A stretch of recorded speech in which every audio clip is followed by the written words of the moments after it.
ਤੁਸੀਂ ਕਹਿ ਰਹੇ ਸੀਗੇ ਕਿ ਉਸ ਵੀਡੀਓ ਦੇ ਵਿੱਚ ਮੈਂ ਨਹੀਂ ਗਾ, ਉਸ ਵੀਡੀਓ ਦੇ ਵਿੱਚ ਮੈਂ ਨਹੀਂ ਆ, ਫਿਰ ਮਾਫੀਆਂ ਕਿਹੜੀ ਗੱਲ ਦੀ ਮੰਗ ਰਹੇ ਆ? ਚਰਚਾਵਾਂ ਮੀਡੀਆ ਦੇ ਵਿੱਚ ਇਹ ਵੀ ਹੈ ਕਿ ਤੁਹਾਨੂੰ ਮਾਫੀ ਦੇਣ ਦੀਆਂ ਪੂਰੀਆਂ ਤਿਆਰੀਆਂ ਚੱਲ ਰਹੀਆਂ ਨੇ ਕਿ ਰਾਜਨੀਤੀ ਦੇ ਵਿੱਚ ਸਰਗਰਮ ਹੋ ਰਹੇ ਹੋ, ਉਸ ਹਲਕੇ ਦੇ ਵਿੱਚ ਤੁਹਾਡਾ ਚੰਗਾ ਰਸੂਖ ਹੈਗਾ ਤੇ 2022 ਦੀਆਂ ਇਲੈਕਸ਼ਨਾਂ ਤੋਂ ਪਹਿਲਾਂ ਤੁਹਾਨੂੰ ਮਾਫੀ ਮਿਲ ਜਾਣੀ ਹੈ ਤੇ ਉਸ ਤੋਂ ਬਾਅਦ ਤੁਸੀਂ ਚੋਣ ਵੀ ਲੜ ਸਕਦੇ ਹੋ। ਅਜੇ ਤੇ ਮਾਫੀ ਮਿਲੇਗੀ ਤੇ ਫੇਰ ਕੋ ਸੋਚਾਂਗੇ। ਰਾਜਨੀਤੀ ਬਾਰੇ ਤਾਂ ਕਦੇ ਮੈਂ ਸੋਚਿਆ ਤੱਕ ਵੀ ਨਹੀਂਗਾ।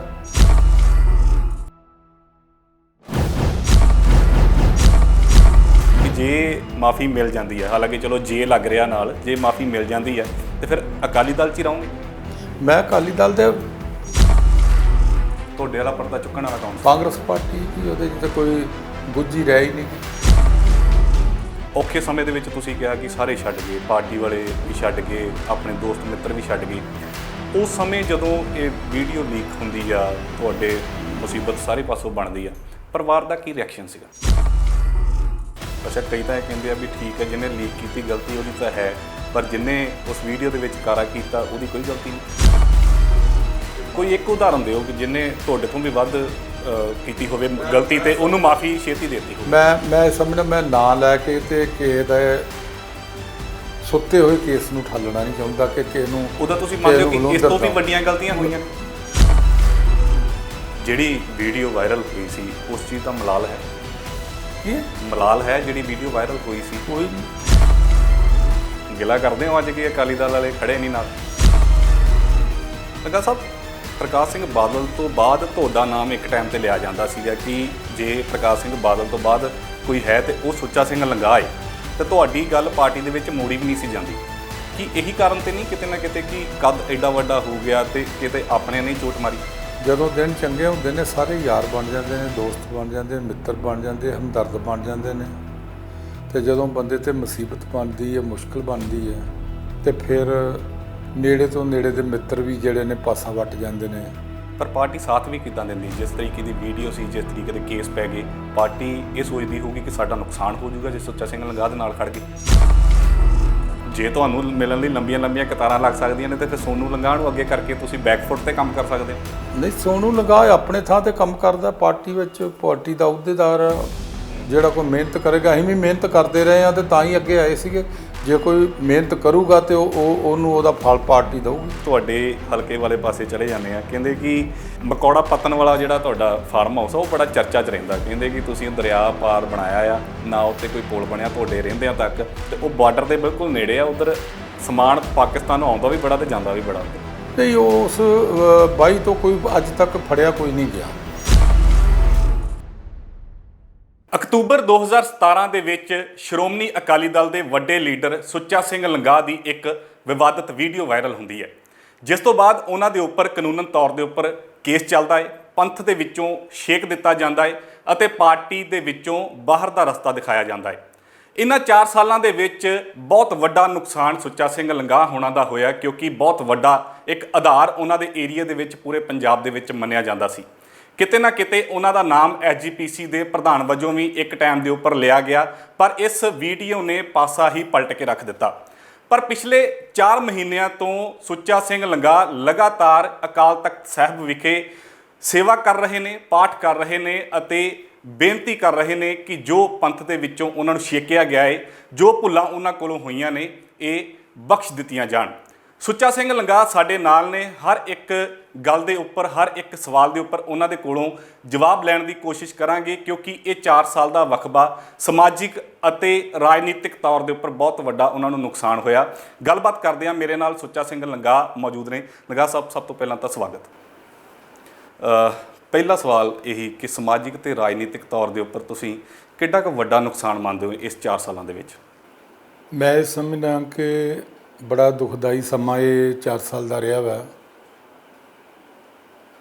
ਸਮਾਜਿਕ ਤੌਰ 'ਤੇ ਲੋਕਾਂ ਦੇ ਦਰਸ਼ਨ ਨਾ ਕਰਨਾ, ਲੋਕਾਂ ਨਾਲ ਨਾ ਵਿਚਰਨਾ, ਇਹ ਬੜੀ ਔਖੀ ਗੱਲ ਹੈ।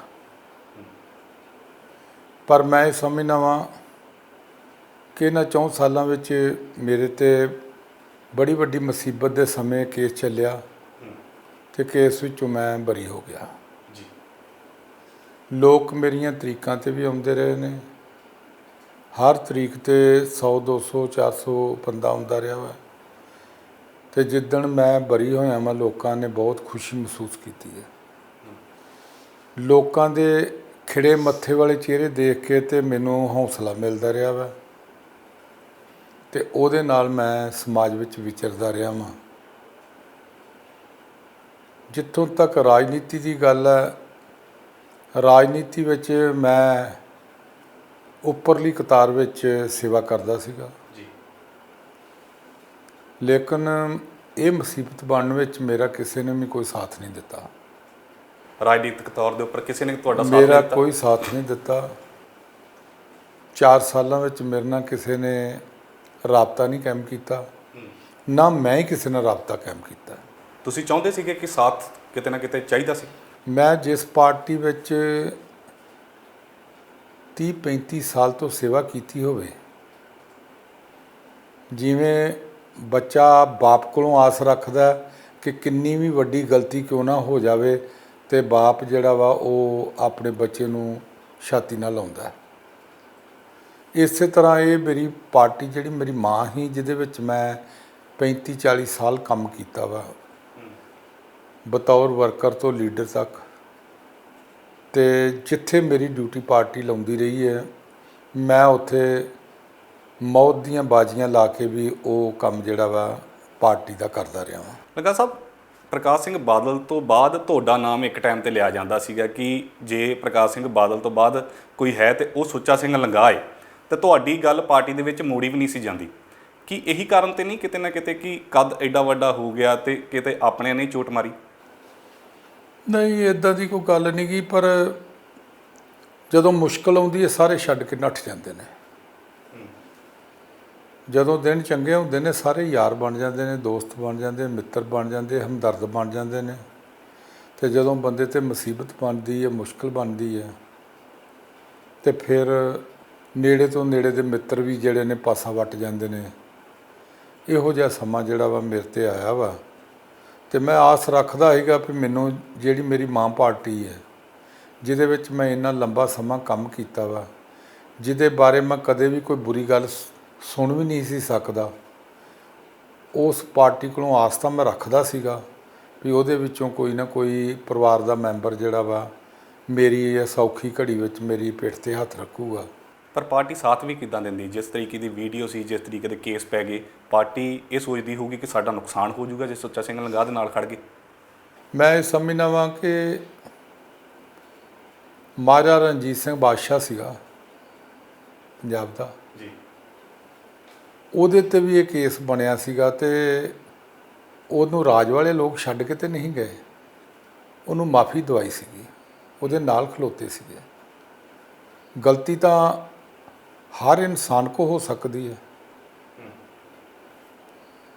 ਹਰ ਇਨਸਾਨ ਕੋਲੋਂ ਗਲਤੀ ਹੋ ਸਕਦੀ ਹੈ, ਪਰ ਮੈਂ ਸਮਝਦਾ ਕਿ ਜਿੱਥੇ ਇੰਨਾ ਸਮਾਂ ਲੰਬਾ ਕੀਤਾ ਹੋਏ ਉੱਥੇ ਗਲਤੀ ਹੁੰਦਿਆਂ ਵੀ ਉਹਨੂੰ ਸਿੱਧੇ ਰਾਹ ਪਾਉਣ ਲਈ ਪਰਿਵਾਰ ਜਿਹੜਾ ਵਾ ਉਹ ਕੋਸ਼ਿਸ਼ ਕਰਦਾ। 4 ਸਾਲ ਦਾ ਲੰਬਾ ਸਮਾਂ ਹੋ ਗਿਆ, ਤੁਹਾਨੂੰ ਲੱਗਦਾ ਕਿ ਇਹ ਗਲਤੀ ਐਡੀ ਵੱਡੀ ਨਹੀਂ ਸੀ ਕਿ ਇੰਨਾ ਲੰਬਾ ਹੋ ਗਿਆ ਕੰਮ? ਮੈਂ ਇਹ ਸਮਝਦਾ ਵਾਂ ਕਿ ਇਹ ਮੁੱਕ ਜਾਣਾ ਚਾਹੀਦਾ ਸੀਗਾ। ਜਦੋਂ ਮੈਂ ਕੇਸ 'ਚੋਂ ਬਰੀ ਹੋ ਗਿਆ ਵਾਂ, ਫੌਰੀ ਤੌਰ 'ਤੇ ਸੁਣਵਾਈ ਹੋ ਜਾਣੀ ਚਾਹੀਦੀ ਸੀਗੀ, ਕਿਉਂਕਿ ਮੈਂ ਰੱਬ ਤੋਂ ਬਾਅਦ ਅਕਾਲ ਤਖਤ ਦੇ ਜਥੇਦਾਰ ਸਾਹਿਬ ਨੂੰ ਮੰਨਣਾ ਵਾਂ ਕਿ ਸੈਕੰਡ ਸਟੇਜ ਜਿਹੜੀ ਹੈ ਰੱਬ ਤੋਂ ਬਾਅਦ ਇਹ ਅਕਾਲ ਤਖਤ ਦੇ ਜਥੇਦਾਰ ਸਾਹਿਬ ਦੀ ਹੈ ਜੀ। ਤੇ ਜਥੇਦਾਰ ਸਾਹਿਬ ਜਿਹੜੇ ਨੇ ਇਹ ਕਿਸੇ ਦੇ ਦਬਾਅ ਥੱਲੇ ਨਹੀਂ ਗਏ, ਇਹ ਸੁਤੰਤਰ ਨੇ, ਆਜ਼ਾਦ ਨੇ।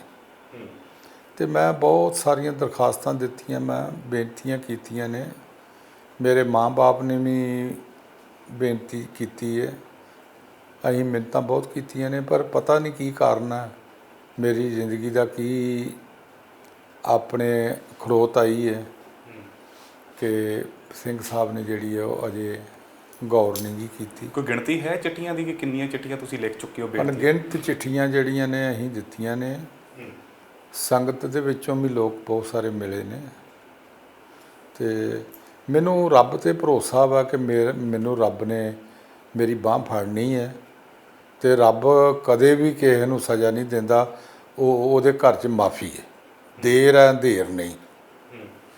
ਤੇ ਅਕਾਲ ਤਖਤ ਸਾਹਿਬ 'ਤੇ ਅੱਜ ਤੱਕ ਜਿੰਨੇ ਵੀ ਸ਼ਖਸੀਅਤਾਂ ਆਈਆਂ ਨੇ, ਮੇਰੇ ਨਾਲੋਂ ਵੀ ਖਤਰਨਾਕ ਸਟੇਜਾਂ ਦੇ ਲੋਕ ਆਏ ਨੇ। ਕੋਈ ਐਗਜ਼ਾਮਪਲ ਦੇ ਸਕਦੇ ਹੋ ਕਿਸੇ ਦੀ? ਇੱਥੋਂ ਨਹੀਂ, ਮੈਂ ਐਗਜ਼ਾਮਪਲ ਕੀ ਦੇਣੀ ਹੈ। ਤੇ ਮੈਂ ਸਮਝਦਾ ਵਾਂ ਕਿ ਉਹਨਾਂ ਨੂੰ ਵੀ ਜੇ ਮਾਫੀ ਮਿਲੀ ਹੈ ਤੇ ਮੈਨੂੰ ਵੀ ਇਸ ਘਰ ਚੋਂ ਮਾਫੀ ਮਿਲੇਗੀ। ਇਸ ਘਰ ਵਿੱਚ ਕੋਈ ਮਾਫੀ, ਇੱਕ ਉਦਾਹਰਨ ਦਿਓ ਕਿ ਜਿਹਨੇ ਤੁਹਾਡੇ ਤੋਂ ਵੀ ਵੱਧ ਕੀਤੀ ਹੋਵੇ ਗਲਤੀ ਤੇ ਉਹਨੂੰ ਮਾਫੀ ਛੇਤੀ ਦੇਤੀ ਹੋਵੇ। ਮੈਂ ਸਮਝਦਾ, ਮੈਂ ਨਾਂ ਲੈ ਕੇ ਤੇ ਕਿਸੇ ਦਾ ਸੁੱਤੇ ਹੋਏ ਕੇਸ ਨੂੰ ਠਾਲਣਾ ਨਹੀਂ ਚਾਹੁੰਦਾ ਕਿ ਕਿਸੇ ਨੂੰ। ਉਹਦਾ ਤੁਸੀਂ ਮੰਨਦੇ ਹੋ ਕਿ ਇਸ ਤੋਂ ਵੀ ਵੱਡੀਆਂ ਗਲਤੀਆਂ ਹੋਈਆਂ ਨੇ? ਮੈਂ ਆਖਿਆ ਕਈ ਐਸੇ ਲੋਕ ਵੀ ਨੇ ਜਿਨ੍ਹਾਂ ਦੇ ਉੱਤੇ ਪਰਦਾ ਪਿਆ ਹੋਇਆ ਵਾ, ਲੇਕਿਨ ਗਲਤੀਆਂ ਤਾਂ ਉਹਨਾਂ ਦੀਆਂ ਵੀ ਹੈ ਨੇ। ਸਮਾਜ ਦੇ ਲੋਕਾਂ ਨੂੰ ਪਤਾ ਵਾ ਪਰ ਲੇਕਿਨ ਉਹਨਾਂ ਦਾ ਪਰਦਾ ਪਿਆ ਵਾ। ਕਿਸੇ ਦਾ ਪਰਦਾ ਚੁੱਕਿਆ ਗਿਆ, ਕਿਸੇ ਦਾ ਪਰਦਾ ਪੈ ਗਿਆ। ਜਿਹਦਾ ਪਰਦਾ ਪੈ ਜਾਂਦਾ ਵਾ ਉਹ ਚੰਗਾ, ਤੇ ਜਿਹਦਾ ਪਰਦਾ ਚੁੱਕਿਆ ਜਾਵੇ। ਅਰਦਾਸ ਵੀ ਅਸੀਂ ਕਰਨੇ ਆ ਨਾ, ਤੁਹਾਡੇ ਵਾਲਾ ਪਰਦਾ ਚੁੱਕਣ ਵਾਲਾ ਕੌਣ ਸੀ? ਲੋਕ ਪਰਲੋਕ ਵਿੱਚ ਪਰਦੇ ਕੱਜੀ। ਤੁਹਾਡੇ ਵਾਲਾ ਪਰਦਾ ਚੁੱਕਣ ਵਾਲਾ ਕੌਣ ਸੀ? ਕਾਂਗਰਸ ਪਾਰਟੀ ਕੀ, ਉਹਦੇ 'ਚ ਤਾਂ ਕੋਈ ਗੁੱਝੀ ਰਹਿ ਹੀ ਨਹੀਂ ਗਈ। ਕਾਂਗਰਸ ਪਾਰਟੀ ਨੇ ਗਿਣ ਮਿੱਥ ਕੇ ਸਭ ਕੁਝ ਕੀਤਾ, ਸੇ ਪਲਾਨ ਕਰਕੇ ਕੀਤਾ।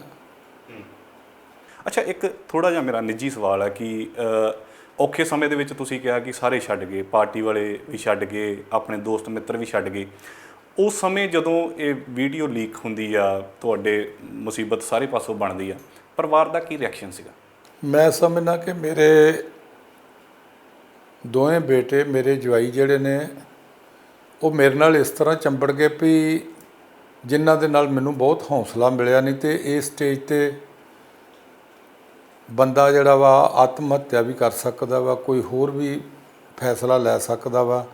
ਲੇਕਿਨ ਮੇਰੇ ਬੱਚਿਆਂ ਨੇ, ਮੇਰੇ ਪਰਿਵਾਰ ਨੇ ਮੈਨੂੰ ਐਡਾ ਵੱਡਾ ਹੌਸਲਾ ਦੇ ਕੇ, ਮੈਨੂੰ ਬਾਹਾਂ ਤੋਂ ਫੜ ਕੇ, ਮੈਨੂੰ ਗਲ ਨਾ ਲਾ ਕੇ, ਤੇ ਇੰਨੇ ਜ਼ਿਆਦਾ ਮਤਲਬ ਮੈਨੂੰ ਹੌਸਲਾ ਦਿੱਤਾ ਕਿ ਮੈਂ ਉਹਦੇ ਨਾਲ ਤਗੜਾ ਹੋਇਆ ਔਰ ਇਸ ਮੁਸੀਬਤ ਦਾ ਟਾਕਰਾ ਕਰਨ ਦੇ ਕਾਬਿਲ। ਅੱਛਾ, ਸੁੱਚਾ ਸਿੰਘ ਲੰਗਾਹ ਵਰਗੇ ਏਡੇ ਵੱਡੇ ਕੱਦ ਵਾਲੇ ਇਨਸਾਨ ਨੂੰ ਵੀ ਲੱਗਦਾ ਸੀਗਾ ਕਿ ਮੈਂ ਡੋਲ ਜੂੰਗਾ ਕਿਤੇ ਨਾ ਕਿਤੇ?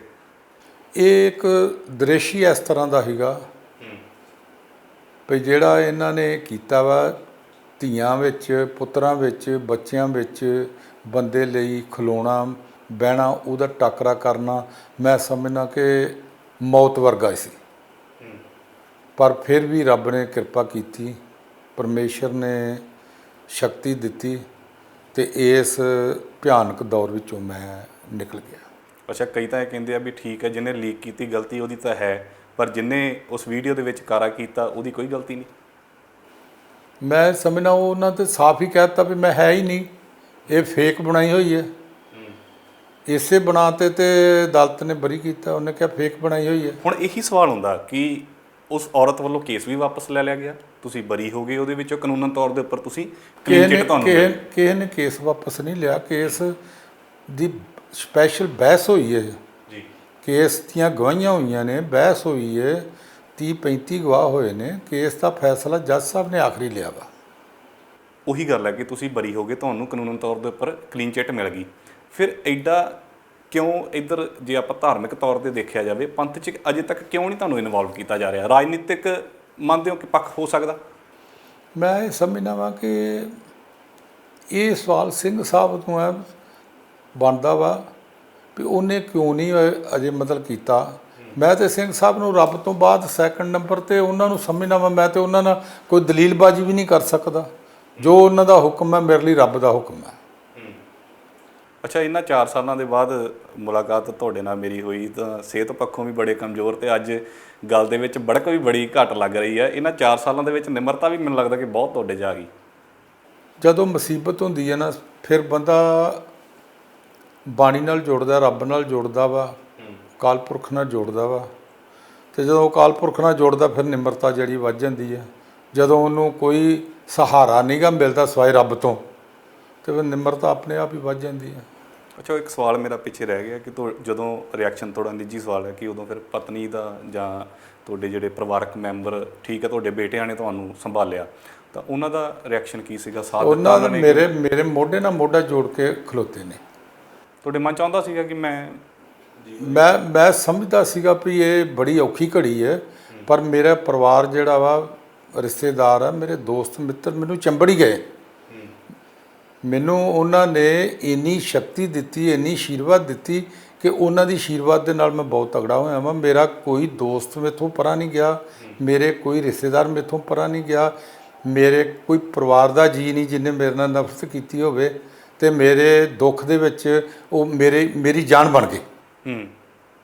ਤੇ ਉਹਦੇ ਨਾਲ ਮੈਨੂੰ ਬੜਾ ਤਾਕਤ। ਅੱਛਾ, ਤੁਸੀਂ ਕਹਿ ਰਹੇ ਸੀਗੇ ਕਿ ਉਸ ਵੀਡੀਓ ਦੇ ਵਿੱਚ ਮੈਂ ਨਹੀਂ ਗਾ, ਉਸ ਵੀਡੀਓ ਦੇ ਵਿੱਚ ਮੈਂ ਨਹੀਂ ਆ, ਫਿਰ ਮਾਫੀਆ ਕਿਹੜੀ ਗੱਲ ਦੀ ਮੰਗ ਰਹੇ ਹੋ? ਮੈਂ ਇਹ ਸਮਝਦਾ ਵਾਂ ਕਿ ਇਹ ਇੱਕ ਵਾਦਕ ਸਵਾਲ ਹੈ। ਅਕਾਲ ਤਖਤ ਤੇ ਕੇਸ ਗਿਆ ਹੋਇਆ, ਇਹਦੇ ਬਾਰੇ ਮੈਂ ਕੁਝ ਵੀ ਨਹੀਂ ਕਹਿਣਾ ਚਾਹੁੰਦਾ। ਮੈਂ ਤੇ ਅਕਾਲ ਤਖਤ ਨੂੰ ਸਿਰਫ ਨਿਮਰਤਾ ਨਾਲ ਬੇਨਤੀ ਕਰਨਾ, ਤਰਲਾ ਮਾਰਨਾ, ਮਿੰਨਤ ਕਰਨਾ, ਅਰਦਾਸ ਕਰਨਾ, ਜੋਦੜੀ ਕਰਨਾ ਕਿ ਨਿਰੰਕਾਰ ਦੇ ਤਖਤ ਤੇ ਬਿਰਾਜਮਾਨ ਨੇ ਸਿੰਘ ਸਾਹਿਬ, ਤੇ ਮੇਰਾ ਕੇਸ ਸੁਣ ਕੇ ਤੇ ਮੈਨੂੰ ਜੋ ਸਜ਼ਾ ਬਣਦੀ ਹੈ ਦੇਣ। ਮੈਂ ਉੱਥੇ ਕੋਈ ਦਲੀਲਬਾਜ਼ੀ ਨਹੀਂ ਕਰਨੀ ਚਾਹੁੰਦਾ।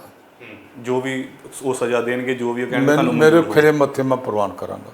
4 ਮਹੀਨੇ ਹੋ ਗਏ ਤੁਹਾਨੂੰ, ਮੈਨੂੰ ਅੱਜ ਹੀ ਕੋਈ ਦੱਸ ਰਿਹਾ ਸੀਗਾ 120 ਕਿ 21 ਦਿਨ ਹੋ ਗਏ ਤੁਹਾਨੂੰ ਲਗਾਤਾਰ ਤੁਸੀਂ ਸਵੇਰੇ ਆਪਣੇ ਪਿੰਡੋਂ ਚੱਲ ਕੇ ਆਉਂਦੇ ਹੋ, ਸੇਵਾ ਕਰਦੇ ਹੋ ਇੱਥੇ, ਤੇ ਕੋਈ ਗੱਲਬਾਤ ਇਸ ਦੌਰਾਨ ਹੋ ਰਹੀ ਹੈ ਕਿਸੇ ਦੇ ਨਾਲ? ਕਿਉਂਕਿ ਚਰਚਾਵਾਂ ਮੀਡੀਆ ਦੇ ਵਿੱਚ ਇਹ ਵੀ ਹੈ ਕਿ ਤੁਹਾਨੂੰ ਮਾਫੀ ਦੇਣ ਦੀਆਂ ਪੂਰੀਆਂ ਤਿਆਰੀਆਂ ਚੱਲ ਰਹੀਆਂ ਨੇ। ਪਤਾ ਨਹੀਂ, ਚਲਦੀਆਂ ਤੇ ਹੈ ਨੇ। ਸਿੰਘ ਸਾਹਿਬ ਜਿਹੜੇ ਨੇ ਸੋਚਦੇ ਵੀ ਹੋਣਗੇ ਕੀ ਢਿੱਚਣ ਹੈ, ਤੇ ਰੱਬ ਹੀ ਜਾਣਦਾ ਵਾ, ਜਾਂ ਸਿੰਘ ਸਾਹਿਬ ਨੂੰ ਪਤਾ ਹੋਏਗਾ। ਮੇਰਾ ਤਾਂ ਇੱਕੋ ਹੀ ਏਮ ਹੈ ਕਿ ਮੈਂ ਸਵੇਰੇ ਉੱਠਣਾ, 75 ਮੀਲ ਪੈਂਡਾ ਕਰਕੇ ਤੇ ਦਰਬਾਰ ਸਾਹਿਬ ਆਉਣਾ, ਤੇ ਦਰਬਾਰ ਸਾਹਿਬ ਪਾਠ ਪੂਜਾ ਕਰਕੇ ਤੇ ਰੱਬ ਦੇ ਚਰਨਾਂ ਵਿੱਚ ਅਕਾਲ ਤਖਤ ਤੇ ਅਰਦਾਸ ਕਰਕੇ ਤੇ ਫਿਰ ਮੈਂ 75 ਮੀਲ ਜਾ ਕੇ ਘਰ ਵਾਪਸ ਚਲਾ ਜਾਂਦਾ ਵਾਂ। ਲਗਭਗ ਅੱਧੇ ਤੋਂ ਵੱਧ ਦਿਨ ਨਿਕਲ ਜਾਂਦਾ ਵਾ। ਰੂਟੀਨ ਕੀ ਰਹਿੰਦੀ ਹੈ? ਕਿਉਂਕਿ ਮੈਂ 1-2 ਵੀਡੀਓਜ਼ ਵੀ ਦੇਖ ਰਿਹਾ ਸੀਗੀਆਂ, ਕੱਲ੍ਹ ਦੀਆਂ ਹੀ ਸ਼ਾਇਦ ਸੀਗੀਆਂ, ਤੁਸੀਂ ਇੱਕ ਕਮਰੇ 'ਚ ਬੈਠੇ ਹੋ, ਤੁਹਾਨੂੰ ਮਿਲਣ ਦੇ ਲਈ ਲੋਕਾਂ ਦੀਆਂ ਕਤਾਰਾਂ ਲੱਗੀਆਂ ਹੋਈਆਂ ਨੇ, ਤਾਂ ਫਿਰ ਉਹ ਤੁਸੀਂ ਸਮਾਜਿਕ ਤੌਰ ਦੇ ਉੱਪਰ ਲੋਕਾਂ ਨੂੰ ਮਿਲ ਗਿਲ ਰਹੇ ਹੋ? ਜਿਹੜਾ ਕੋਈ ਬੰਦਾ ਮੈਨੂੰ ਮਿਲਣ ਆਉਂਦਾ ਵਾ ਉਹ ਸੰਗਤ ਦੇ ਰੂਪ ਵਿੱਚ ਆਉਂਦਾ ਹੈ। ਸੰਗਤ ਨੂੰ ਮੈਂ ਨਾ ਥੋੜ੍ਹੀ ਕਰ ਸਕਦਾ। ਸੰਗਤ ਤੇ ਆਉਂਦੇ ਨੇ ਵੀ 20 ਵਿਸਵੇ ਪਰਮਾਤਮਾ ਤੇ 21 ਵਿਸਵੇ ਸੰਗਤ ਹੈ। ਜੇ ਸੰਗਤ ਮੈਨੂੰ ਆਸ਼ੀਰਵਾਦ ਦਊਗੀ ਤੇ ਅਕਾਲ ਤਖਤ ਦੇ ਸਿੰਘ ਸਾਹਿਬ ਦੇ ਮਨ ਵਿੱਚ ਵੀ ਰੱਬ ਵਸੂਗਾ।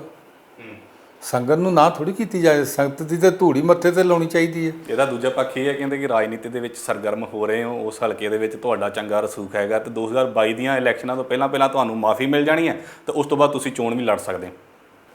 ਅਜੇ ਤਾਂ ਮਾਫੀ ਮਿਲੇਗੀ ਤੇ ਫੇਰ ਕੋ ਸੋਚਾਂਗੇ। ਰਾਜਨੀਤੀ ਬਾਰੇ ਤਾਂ ਕਦੇ ਮੈਂ ਸੋਚਿਆ ਤੱਕ ਵੀ ਨਹੀਂਗਾ ਵੀ ਰਾਜਨੀਤੀ 'ਚ ਲੜਾਈ ਲੜਨੀ ਹੈ ਤਾਂ ਜਾਂ ਮੈਂ ਰਾਜਨੀਤਿਕ ਇਕੱਠ ਕਰਨੇ ਆ। ਹੁਣ ਕੱਲ੍ਹ ਕਿੱਡਾ ਵੱਡਾ ਇਕੱਠ ਜਿਹੜਾ ਡੇਰੇ ਬਾਬੇ ਨਾਨਕ ਹਲਕੇ ਦਾ ਹੋਇਆ ਵਾ, ਤੇ ਮੈਂ ਘਰ ਹੀ ਬੈਠਾ ਰਿਹਾ, ਮੈਂ ਗਿਆ ਹੀ ਨਹੀਂਗਾ। ਕਿਉਂ ਤੁਸੀਂ ਹੁਣ ਰਾਜਨੀਤਿਕ ਸਫ਼ਰ ਅੱਗੇ ਵਧਾਉਣਾ ਨਹੀਂ ਚਾਹੁੰਦੇ ਕਿ ਜਾਂ ਮੰਨਦੇ ਕੋਈ ਖਤਮ ਹੋ ਗਿਆ? ਨਹੀਂ, ਰਾਜਨੀਤਿਕ ਸਫ਼ਰ ਤਾਂ ਸ਼ੁਰੂ ਹੀ ਤਾਂ ਹੋਏਗਾ ਨਾ ਜੇ ਮੈਨੂੰ ਪਰਮਾਤਮਾ ਮੈਨੂੰ ਆਸ਼ੀਰਵਾਦ ਦਿੰਦਾ, ਮੈਨੂੰ ਪੰਥ ਵਿੱਚ ਸ਼ਾਮਲ ਕਰਦੇ ਆ, ਫੇਰ ਹੀ ਕਿਤੇ ਸੋਚਿਆ ਜਾ ਸਕਦਾ। ਜੇ ਤੁਹਾਨੂੰ ਮਿਲਣ ਲਈ ਲੰਬੀਆਂ ਕਤਾਰਾਂ ਲੱਗ ਸਕਦੀਆਂ ਨੇ, ਤੇ ਫਿਰ ਸੋਨੂੰ ਲੰਘਾ ਨੂੰ ਅੱਗੇ ਕਰਕੇ ਤੁਸੀਂ ਬੈਕਫੁੱਟ ਤੇ ਕੰਮ ਕਰ ਸਕਦੇ ਹੋ। ਨਹੀਂ, ਸੋਨੂੰ ਲੰਘਾ ਆਪਣੇ ਥਾਂ ਤੇ ਕੰਮ ਕਰਦਾ, ਪਾਰਟੀ ਵਿੱਚ, ਪਾਰਟੀ ਦਾ ਅਹੁਦੇਦਾਰ, ਜਿਹੜਾ ਕੋਈ ਮਿਹਨਤ ਕਰੇਗਾ। ਅਸੀਂ ਵੀ ਮਿਹਨਤ ਕਰਦੇ ਰਹੇ ਹਾਂ ਤੇ ਤਾਂ ਹੀ ਅੱਗੇ ਆਏ ਸੀਗੇ। ਜੇ ਕੋਈ ਮਿਹਨਤ ਕਰੂਗਾ ਤੇ ਉਹਨੂੰ ਉਹਦਾ ਫਲ ਪਾਰਟੀ ਦਊਗੀ। ਅੱਛਾ, ਇੱਕ ਗੱਲ ਕਲੀਅਰ ਕਰ ਦਿਓ ਕਿ ਜੇ ਮਾਫੀ ਮਿਲ ਜਾਂਦੀ ਹੈ, ਹਾਲਾਂਕਿ ਚਲੋ ਜੇ ਲੱਗ ਰਿਹਾ ਨਾਲ, ਜੇ ਮਾਫੀ ਮਿਲ ਜਾਂਦੀ ਹੈ ਤੇ ਫਿਰ ਅਕਾਲੀ ਦਲ 'ਚ ਹੀ ਰਹੋਗੇ? ਮੈਂ ਅਕਾਲੀ ਦਲ ਦੇ ਮੇਰੀ ਮਾਂ ਪਾਰਟੀ ਰਹੀ ਹੈ, ਮੇਰੀ ਹਮਦਰਦੀ ਉਹਦੇ ਨਾਲ ਜੁੜੀ ਹੈ ਪੰਥ ਨਾਲ। ਮੈਂ ਹੋਰ ਕਿੱਥੇ ਕਿਹੜੇ ਖੂਹ 'ਚ ਪੈਣਾ ਵਾ। ਗਿਲਾ ਕਰਦੇ ਹੋ ਅੱਜ ਕਿ ਅਕਾਲੀ ਦਲ ਵਾਲੇ ਖੜੇ ਨਹੀਂ ਨਾਲ? ਮਨ 'ਚ ਹੁੰਦਾ ਤੇ ਹੈਗਾ, ਪਰ ਕੋਈ ਚਾਰਾ ਨਹੀਂਗਾ। ਕੋਈ ਚਾਰਾ ਨਹੀਂ ਹੈ। ਅੱਛਾ, ਇੱਕ ਗੱਲ ਇਹ ਵੀ ਹੈ ਕਿ ਤੁਹਾਡੇ ਹਲਕੇ ਵਾਲੇ ਪਾਸੇ ਚਲੇ ਜਾਂਦੇ ਆ, ਕਹਿੰਦੇ ਕਿ ਮਕੌੜਾ ਪੱਤਨ ਵਾਲਾ ਜਿਹੜਾ ਤੁਹਾਡਾ ਫਾਰਮ ਹਾਊਸ ਆ ਉਹ ਬੜਾ ਚਰਚਾ 'ਚ ਰਹਿੰਦਾ। ਕਹਿੰਦੇ ਕਿ ਤੁਸੀਂ ਦਰਿਆ ਪਾਰ ਬਣਾਇਆ ਆ, ਨਾ ਉੱਤੇ ਕੋਈ ਪੁਲ ਬਣਿਆ ਤੁਹਾਡੇ ਰਹਿੰਦਿਆਂ ਤੱਕ, ਤੇ ਉਹ ਬਾਰਡਰ ਦੇ ਬਿਲਕੁਲ ਨੇੜੇ ਆ। ਉੱਧਰ ਸਮਾਨ ਪਾਕਿਸਤਾਨ ਨੂੰ ਆਉਂਦਾ ਵੀ ਬੜਾ ਤੇ ਜਾਂਦਾ ਵੀ ਬੜਾ ਉੱਧਰ। ਨਹੀਂ, ਉਸ 22 ਤੋਂ ਕੋਈ ਅੱਜ ਤੱਕ ਫੜਿਆ ਕੋਈ ਨਹੀਂ ਗਿਆ। ਉਹ ਜਿਹੜੇ 12 ਪਿੰਡ ਨੇ, 10-12 ਪਿੰਡ ਨੇ, ਉਹ ਤਾਂ ਇੱਕ ਕਿਸਮ ਦੇ ਸਜ਼ਾ ਦੇ ਰੂਪ ਵਿੱਚ ਵਿਚਾਰੇ ਰਹਿ ਰਹੇ ਨੇ ਵੀ ਤਿੰਨਾਂ ਪਾਸਿਆਂ 'ਤੇ ਦਰਿਆ ਲੱਗਦਾ ਵਾ, ਚੌਥੇ ਪਾਸੇ ਪਾਕਿਸਤਾਨ ਆ। ਕਈ ਮਹੀਨੇ ਉਹ ਕੱਟਿਆ ਰਹਿੰਦਾ ਵਾ। ਉੱਥੇ ਪੁਲ ਵੀ ਨਹੀਂ ਸੀਗਾ, ਲੱਕੜੀ ਦਾ ਪੁਲ ਵੀ ਮੈਂ ਹੀ ਮਨਜ਼ੂਰ ਕੀਤਾ ਸੀਗਾ, ਤੇ ਉਹ ਹੁਣ ਤਕਰੀਬਨ 8-9 ਮਹੀਨੇ ਉਹ ਪੁਲ ਰਹਿੰਦਾ ਵਾ, ਤੇ 3 ਮਹੀਨੇ ਬਰਸਾਤਾਂ ਵਿੱਚ ਉਹਨੂੰ ਚੁੱਕ ਲੈਂਦੇ ਨੇ। ਤੇ ਜੇ ਕੋਈ ਬੜਾ ਸੰਜੀਦਗੀ ਨਾਲ ਕੰਮ ਕਰੇਗਾ ਤਾਂ ਉੱਥੇ ਪੁਲ ਬਣ ਜਾਊਗਾ। ਪੁਲ ਤਾਂ ਸ਼ਾਇਦ ਹੁਣ ਮਨਜ਼ੂਰ ਹੋ ਗਿਆ, ਉੱਥੇ ਪੁਲ ਸ਼ਾਇਦ ਬਣ ਵੀ ਰਿਹਾ ਆ। ਨਹੀਂ, ਅਜੇ ਨਹੀਂ ਬਣ ਰਿਹਾ, ਅਜੇ ਨਹੀਂ ਕੋਈ ਵੀ ਗੱਲ। ਪਰ ਇਹ ਹੈ ਕਿ ਬਾਰੀ ਸਾਲੀਆਂ ਦੇ ਰੂੜੀ ਦੀ ਵੀ ਸੁਣੀ ਜਾਂਦੀ ਹੈ। ਉਹ 12 ਪਿੰਡ ਜਿਹੜੇ ਬਦਕਿਸਮਤੇ ਨੇ, ਉਹਨਾਂ ਦੀ ਕਦੇ ਨਾ ਕਦੇ ਰੱਬ ਸੁਣੇਗਾ। ਉਹਦੇ 'ਚ ਗਲਤੀ ਤਾਂ ਫਿਰ ਤੁਹਾਡੀ ਹੈ ਨਾ ਕਿ ਤੁਸੀਂ 2 ਵਾਰੀ ਮੰਤਰੀ ਰਹੇ ਹੋ, ਉੱਥੇ ਤੁਸੀਂ ਪੁਲ ਹੀ ਨਹੀਂ ਬਣਾਇਆ। ਨਹੀਂ, ਮੇਰੀ ਗਲਤੀ ਨਹੀਂ ਗੀ, ਕਿਉਂਕਿ ਮੇਰਾ ਹਲਕਾ ਵੀ ਨਹੀਂ ਸੀਗਾ। ਮੈਂ ਤਾਂ ਜੋ ਕਰ ਸਕਦਾ ਸੀਗਾ ਉਹਨਾਂ ਲਈ ਕੀਤਾ ਹੈ। ਸੜਕ ਉੱਥੇ ਨਹੀਂ ਸੀਗੀ। ਫਾਰਮ ਹਾਊਸ ਤੁਹਾਡਾ ਬੜਾ ਚਰਚਾ ਰਹਿੰਦਾ, ਇਸ ਕਰਕੇ ਉਸ ਸਵਾਲ ਮੈਂ ਤੁਹਾਨੂੰ ਫਾਰਮ ਹਾਊਸ ਤੇ ਚਲੋ ਜਿਹੜੀ ਜ਼ਮੀਨ ਹੈ ਬੰਦੇ ਨੇ ਵਾਹੁਣੀ ਹੁੰਦੀ ਹੈ, ਕਦੇ ਹਫਤੇ 'ਚ ਜਾਂ 15 ਦਿਨੀ ਗੇੜਾ ਵੱਜਦਾ ਹੀ ਰਹਿੰਦਾ ਵਾ। ਲੇਕਿਨ ਉੱਥੇ ਨਾ ਸੜਕ ਸੀ ਕਿ ਨਾ ਬਿਜਲੀ ਸੀਗੀ। ਜਦੋਂ ਮੈਂ ਜ਼ਮੀਨ ਲਈ ਹੈ, ਮੈਂ 97 'ਚ ਲਈ ਸੀਗੀ 2500 ਨੂੰ ਕਿੱਲਾ, ਅਤੇ ਕਈ ਸਾਲ ਮੈਂ ਗਿਆ ਹੀ ਨਹੀਂਗਾ। ਅਤੇ ਉੱਥੇ ਨਾ ਸੜਕ ਸੀ, ਨਾ ਬਿਜਲੀ ਸੀ, ਨਾ ਕੋਈ ਸਹੂਲਤ ਸੀਗੀ। ਅੱਜ ਉੱਥੇ ਸੜਕਾਂ 'ਚ ਬਣੀਆਂ ਨੇ, ਅਤੇ ਉਹ ਵੀ ਆਪਣੀ ਸਰਕਾਰ ਵੇਲੇ, ਸਾਡੇ ਅਕਾਲੀ ਦਲ ਦੀ ਸਰਕਾਰ ਵੇਲੇ ਬਣੀਆਂ। ਬਿਜਲੀ ਲੋਕਾਂ ਕੋਲ ਚਲੀ ਗਈ, ਟਿਊਬਵੈੱਲ ਮਿਲੇ, ਕੁਝ ਲੋਕਾਂ ਨੂੰ ਪਿਛਲੀ ਵਾਰੀ ਕਨੈਕਸ਼ਨ ਮਿਲ ਗਏ ਆਪਣੇ ਪ੍ਰਾਇਰਟੀ ਵਾਲੇ, ਲੱਕੜੀ ਦਾ ਪੁਲ ਬਣ ਗਿਆ, ਰਾਹ ਮਾੜੇ ਮੋਟੇ ਬਣ ਗਏ, ਨਹੀਂ ਤੇ ਉੱਥੇ ਤੇ ਸਾਈਕਲ ਨਹੀਂ ਸੀ ਚੱਲਦਾ। ਅੱਛਾ, ਫਿਰ ਇਹ ਚਰਚਾ ਕਿਉਂ ਰਹਿੰਦੀ ਆ ਤੁਹਾਡੇ ਬਾਰੇ, ਪਰਸੈਪਸ਼ਨ ਕਿਉਂ ਇਹ ਵਾਲੀ ਕਿ ਬਾਰਡਰ ਪਾਰੋਂ ਸਮਾਨ ਆਉਂਦਾ ਵੀ ਬੜਾ ਤੁਹਾਡੇ ਫਾਰਮ 'ਚ ਅਤੇ ਉੱਥੋਂ ਜਾਂਦਾ ਵੀ ਬੜਾ? ਅੱਜ ਤੱਕ ਤਾਂ ਕਿਸੇ ਨੇ ਕੀਤੀ ਨਹੀਂ ਗੀ, ਅਤੇ ਨਾ ਕਿ ਕੋਈ ਇੱਦਾਂ ਦੀ ਗੱਲ ਹੈ ਹੀ ਹੈ, ਅਤੇ ਨਾ ਇੱਦਾਂ ਦਾ ਕੋਈ ਅੱਜ ਤੱਕ ਵਾਕਿਆ ਜਦੋਂ ਦਾ ਪਾਕਿਸਤਾਨ ਬਣਿਆ ਵਾ ਜਾਂ ਹਿੰਦੁਸਤਾਨ ਬਣਿਆ ਵਾ ਉਦੋਂ ਦਾ ਕੋਈ ਉੱਧਰ ਦਾ ਹੋਇਆ ਵਾ। ਤੁਹਾਡੇ ਬੇਟੇ ਦੇ ਉੱਪਰ ਵੀ ਹੈਰੋਇਨ ਦਾ ਕੇਸ ਪਿਆ? ਕੋਈ ਨਹੀਂ ਪਿਆ, ਬਾਹਰ ਆ, ਕੋਈ ਪਿਆ ਨਹੀਂ ਗਾ। ਰਾਜਨੀਤਿਕ ਲੋਕ ਖੱਜਲ ਖਰਾਬ ਕਰਦੇ ਨੇ। ਇਹ ਰਾਜਨੀਤਿਕ ਲੋਕ ਜਿਹੜੇ ਆ ਉਹ ਕਰਦੇ ਨੇ, ਪਹਿਲਾਂ ਵੀ ਕੀਤਾ, ਹੁਣ ਵੀ ਕਰਦੇ ਨੇ, ਗਾਂ ਵੀ। ਮੈਂ ਇਹਨਾਂ ਕੋਲ ਵਿਰੋਧੀਆਂ ਕੋਲੋਂ ਕੀ ਆਸ ਰੱਖੀ ਜਾ ਸਕਦੀ ਹੈ? ਵਿਰੋਧੀ ਮੰਨਦੇ ਕਿਹਨੂੰ ਹੋ ਤੁਸੀਂ? ਕਿਉਂਕਿ ਤੁਹਾਡਾ ਤਾਂ ਕਾਂਗਰਸ ਨੂੰ ਮੰਨਦੇ ਆ। ਕਾਂਗਰਸ ਦੇ ਜਿਹੜੇ ਮਿਨਿਸਟਰ ਨੇ ਉਹਨਾਂ ਨੂੰ ਮੰਨਦੇ ਆ, ਜਿਨ੍ਹਾਂ ਨੂੰ ਹਰਾਇਆ, ਜਿਨ੍ਹਾਂ ਨੂੰ ਅਸੀਂ ਲਗਾਤਾਰ ਜਿਨ੍ਹਾਂ ਨਾਲ ਲੜਦੇ ਰਹੇ ਹਾਂ, ਜਿਨ੍ਹਾਂ ਦੇ ਖਿਲਾਫ ਅਸੀਂ ਬੋਲਦੇ ਰਹੇ ਹਾਂ, ਜਿਨ੍ਹਾਂ ਨੂੰ ਅਸੀਂ ਪਾਰਟੀ ਵਿੱਚ, ਹੁਣ ਮੇਰੇ ਵੇਲੇ 2 ਵਾਰੀ ਅਸੀਂ ਸਾਰਾ ਜ਼ਿਲ੍ਹਾ ਜਿੱਤ ਜਾਂਦੇ ਰਹੇ ਹਾਂ, ਸਾਰੇ ਹੀ MLA ਜਿੱਤ ਜਾਂਦੇ ਰਹੇ ਹਾਂ।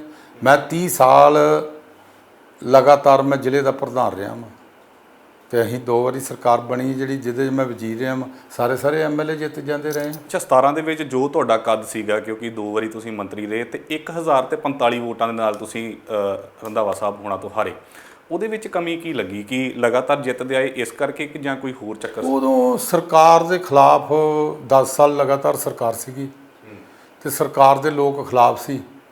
ਇੱਕ ਜਿਹੜਾ ਆਮ ਪਾਰਟੀ ਦਾ ਕੈਂਡੀਡੇਟ ਸੀਗਾ ਉਹ ਅਕਾਲੀ ਦਲ 'ਚੋਂ ਗਿਆ ਸੀਗਾ, ਉਹ 15-16 ਹਜ਼ਾਰ ਵੋਟ ਲੈ ਗਿਆ, ਅਤੇ ਉਹ ਵੀ ਅਕਾਲੀ ਦਲ ਦੀ ਮਤਲਬ ਗਈ।